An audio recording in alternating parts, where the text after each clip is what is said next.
안녕하세요. 경제 읽어주는 남자 김원석입니다. 배경음악이 멋있게 깔리고 있을 거라고 생각이 되는데 기분이 좋습니다. 네. 지난 1편, 2편에서 이미 만나 뵈셨죠? 네. 우리 한국부동산경제협회 협회장님, 한문도 협회장님 인사 부탁드립니다. 네. 안녕하세요, 시청자 여러분. 우리 박사님과 함께 이렇게 좋은 시간을 갖게 돼서 감사드리고요. 또 여전히 대한민국의 부동산 주거 안정과 경제 발전을 위해서 미력 하나만 최선을 다하고 있는 한문도라고 합니다. 네, 감사합니다. 제가 잠깐 말씀 나눠봐도 네. 참 부동산 시장의 역사, 정책, 근현대사에 그런 것을 모두 꿰고 있는, 관통하고 계시는 분이라는 생각이 박사님만 들고요. 못하죠. 아니요. 저는 그런 역사적인 것까지는 잘 모릅니다. 네. 노태우 정권 때 어떻게 했고 그런 거 잘 모릅니다. 제가 굉장히 약한 부분인데 근데 그런 전체적인 그런 흐름을 관통하고 계시다는 측면에서 많은 그런 도움이 되는 것 같습니다. 네. 지난 시간까지 부동산 정책에 대한 코멘트도 했고 또 지난 편에서는 부동산 시장에 대해서 전망해보는 그런 시간을 가졌는데 그 두 가지 시간을 다시 안 보신 분은 꼭 보시고 본 챕터에 임해주시면 좋겠습니다. 이번 KPC에서는 부동산 투자 전략입니다. 특히 우리 대상들이 정말 다 다르실 거예요. 정말 다 다르실 텐데 첫 번째, 다주택자 어떻게 됩니까? 자, 첫 번째입니다. 다주택자. 우리가 이런 말 있지 않습니까? 무릎에 사서 어깨 팔아라 주식시장에도 이런 말 있잖아요. 네. 부동산도 지금 그런 시점인 것 같습니다. 특히 다주택자분들은 지금 제가 알기로는 3, 4년 사이에 특히 서울 수도권, 지방은 좀 국지적으로 다르고요. 예상보다 좀 많이 올랐습니다. 많이 올랐고 수요자도 지금 조금 불안감과 이런 것들이 해소가 되지 않았기 때문에 정부의 정책이 공급이 입주 시기까지 지금 갭이 있습니다. 그 사이가 지나고 나면 시장이 급변하기 때문에 제가 볼 때는 조금 어떤 수익을 줄이는 선에서 무릎에 서서 어깨 파는 그 원칙을 지키시면 아마 성공적인 포트폴리오가 될 것이고 그 후에 다음에 기회가 왔을 때 또다시 이제 부동산 자산 관리를 들어가시는 게 좋을 것 같습니다. 다만 이 다주택자 여러분들께 만약에 양도세라는 그 정책이 추가적인 어떤 미세 조정이 없을 경우 지금처럼 높은 양도세를 부과할 경우 기다려야 될까요? 팔지 않고 기다려야 될까요? 아니면 그래도 팔아야 될까요?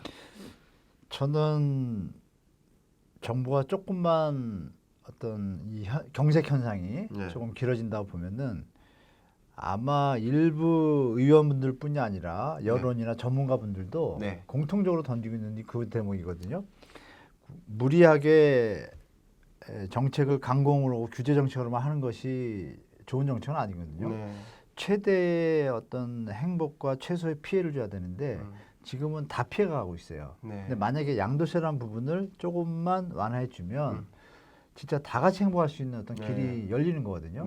제가 볼 때는 정부에서 다주택자분들이 버틴다 이런 생각을 가지실 게 아니라 지금 파셔도 문제가 없는 수준에서 투자를 하시는 분들은 파시는 게 낫고 잠 못 주무시다가 건강 안 좋아지면 어떻게 되겠어요? 그런 분들 진짜 많습니다. 제 친구도 좀 병원에 간 친구도 있고 건물 샀다가요 지금 괴로워하고 있는데 제가 볼 때는 다주택자분들은 정부의 양도세 정책이 나오면 금상첨화지만 그러기 전에 본인이 자산 관리를 맞춰보시면 8년 이제 리스크를 일일이 잡았을 때 만약에 8년간 집권 여당이 유지한다고 가정을 하면 보유세와 어떤 여러 가지 부분 가격 하락 그 1, 2편을 꼭 보셔야 돼요. 그래서 1, 2편에서 가격 하락이 요인들이 너무 많기 때문에 그랬을 경우에는 세금도 물고 가격도 하락되면 또 손실이 나잖아요. 그때 가서 또 매도하려면 잘 되지도 않아요. 그래서 그런 거를 면밀히 1, 2편 우리 박사님과 같이 한 내용들을 보시고 지금 제가 말씀드린 대로 같이 두 가지를 생각하시면 답이 나올 거라고 좀 말씀드리겠습니다. 다주택자. 두 번째는요. 세입자 여러분들에 대해서 말씀드려보고 싶어요. 지금 2020년 부동산 시장의 더 중요한 문제는 전세난입니다. 전세 수급 지수가 옛날의 고점을 다시 회복했어요. 맞습니다. 수급 지수가 다시 회복했다는 이야기는 전세 공급이 부족해지는 거예요. 왜 부족해질까요? 초저금리 상황에 오니까 집주인들이 월세 내놓겠어요? 전세 내놓겠어요? 당연히 월세 내놓죠. 돈이 없더라도 종잣돈이 없다 하더라도 돈을 빌려다가 대출로 끌어다가 월세로 내놓고 월세 세입을 받아서 그걸로 이자 갚는 게 더 유리한 전략인 거예요. 그래서 월세 선호 현상이 강하게 나옵니다. 네. 금리와 거의 비슷하게 연동됩니다. 전세 네. 수급 지수가요. 제가 네, 네. 거시로 보니까 그래요. 그럼 전세 수급 지수가 이렇게 고공행진했어요. 더군다나 정책 기조가 다주택자들한테 집 팔라라는 뜻이에요. 네. 그러면 다주택자 법인이 집을 매도하면 전세 공급량이 더 줄어들겠죠. 당연하죠. 원래 전세 공급량이 줄어들고 있는데 다주택자들을 없앤다는 얘기는 전세 물량을 없앤다는 뜻인 거예요. 그러면 특히 세입자들에게는 굉장히 큰 부담이 되는 겁니다. 저는 그렇게 생각을 하고 있거든요. 그래서 세입자들이 그나마 내 집 마련으로 옮겨갈 것 같다는 생각을 했습니다. 네. 그게 나름의 뒷받침되는 수요예요. 그래서 취약계층, 저소득층들이 그래도 집 가격이 떨어질 때 매수할 수 있는 여력이 생긴다. 다만 걱정되는 것은 왜 집 가격이 떨어질 때 매수하냐 이거죠. 그게 제일 걱정되는 대목이에요. 네, 그런 면에서 있으시죠. 맞아요. 어쨌든 세입자 여러분들도 반 정도 있으실 거라고 가정을 한다면 네, 네, 네. 세입자 여러분들은 어쨌든 2021년에 집을 사야 됩니까? 아니면 팔아야 됩니까? 아니, 내년에요? 파는 건 네네. 없죠. 네네네. 뭐 분양받아야 됩니까? 네, 어떻게 해야 될까요? 좀 더 기다려봐야 될까요? 임차인분 중에 이제 두 부분이 있을 거예요. 일단 정부에서 특별한 이 대출 정책이 계속 유지가 될 때는 네, 정부에서 암만 좋은 정책을 해도 청약 자격이 돼도 못 하시는 분들 계실 거고요. 20-30%뭐 취약계층이나 이런 분들은 할 수가 없지 않습니까? 네. 그 중간에 이제 어떤 정부의 대출 정책의 보조가 좀 풀어진다라면 네, 청약에 들어갈 분들이 많을 거예요. 그렇죠. 100만 세대가 가정을 하면 네, 이제 핵심 그겁니다. 정부의 말씀 주신 그 규제책으로 인해서 다주택자 분들이 네, 어느 시기에 물건을 내놓는 시기가 되느냐죠. 네, 우리가 2천만 가구가 있는데요. 네, 2천만 가구 중에 850만 가구가 2018년 기준으로 임차인이에요. 네, 특히 서울 같은 경우에는 370만 가구 중에 52%가 임차입니다. 네. 50% 이상이. 네, 근데 나머지 집들을 갖다 다주택자들이 가지고 계신 거예요. 그렇죠. 그러니까 여기서 묘한 게 이제 박사님 말씀대로 그 다주택자들이 매물을 내놓으면 월세로 전환이 되면서 전세 물량이 주는 어떤 현상이 벌어지니까 네, 일시적으로 과도기적인 현상이 벌어져요. 게다가 기존에 있던 전세 물량이 순환되면서 입주 물량이 많을 경우는 전세 네. 물량이 넘어갈 텐데 나머지가 이제 다시 시장에 나올 텐데 네.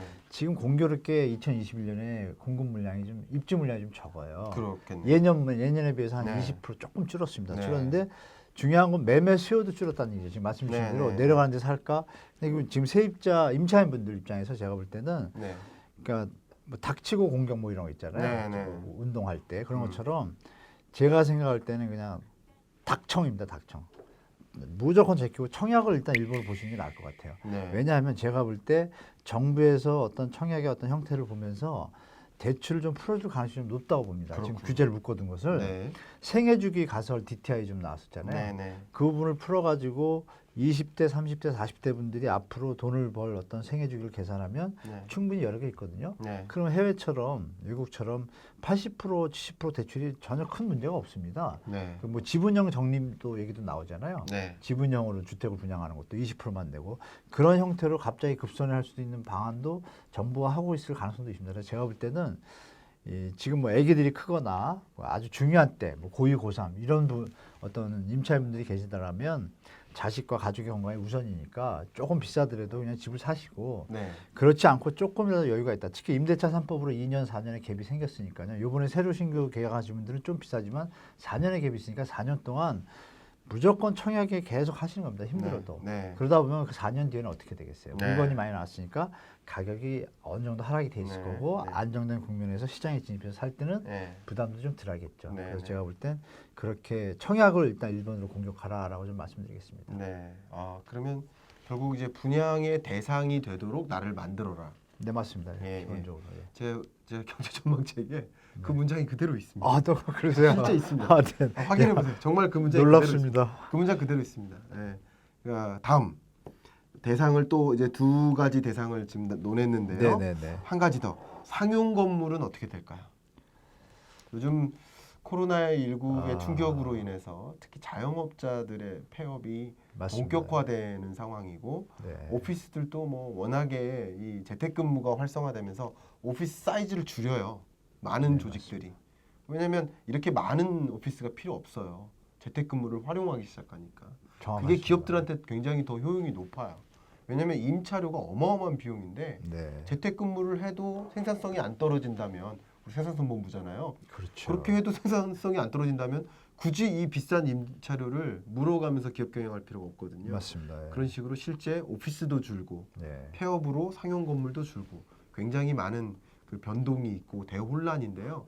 제가 잘 알고 계시는 이제 상용 건물 쪽에 전문으로 네. 하시는 좀 유명한 분이 계신데 네. 전화 한번 드려봤더니 죽겠다고 하십니다. 정말 죽겠다고.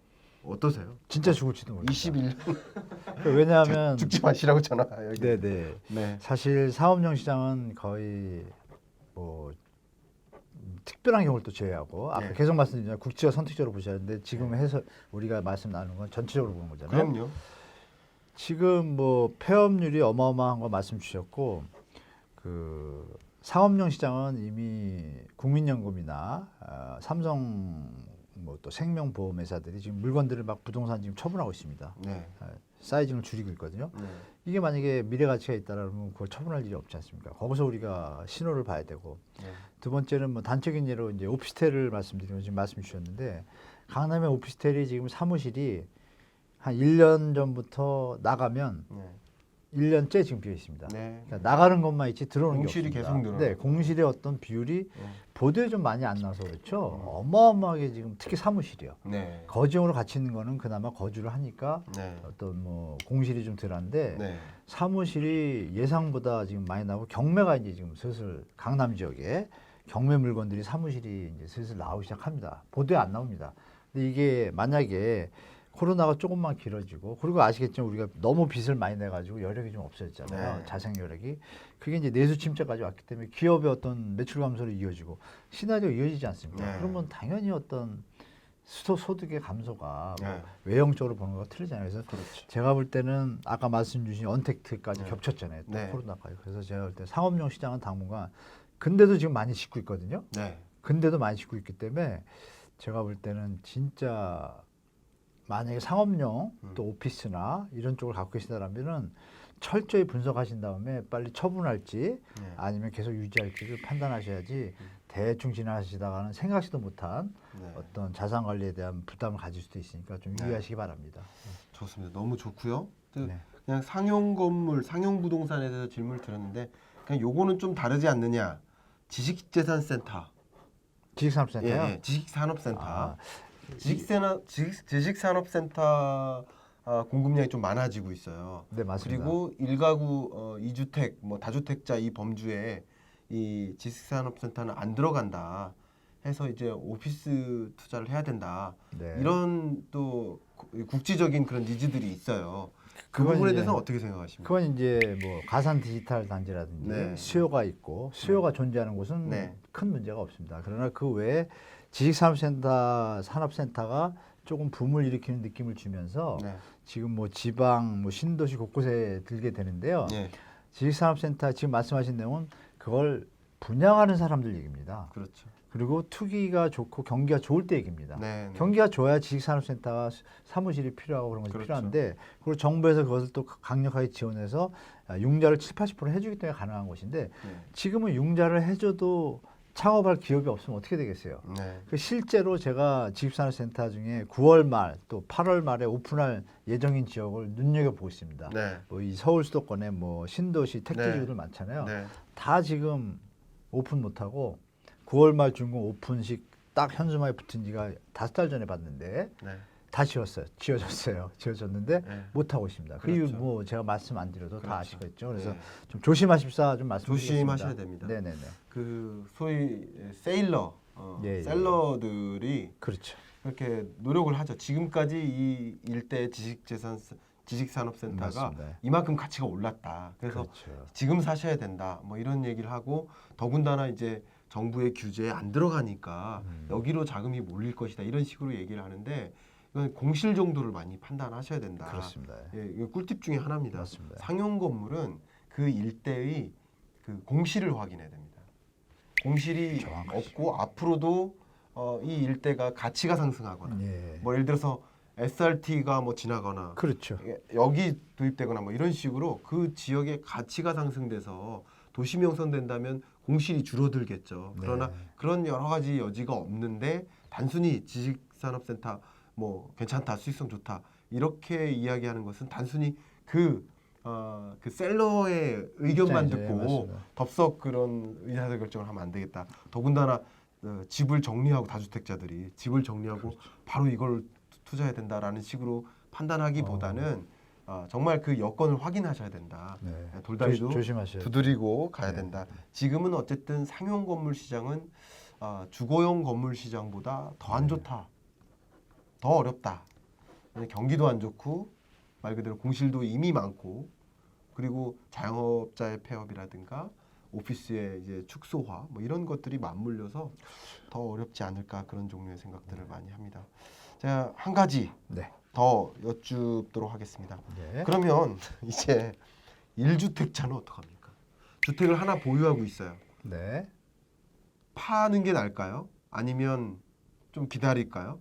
왜냐하면 이게 중장기적인 트렌드를 여쭙는 거예요.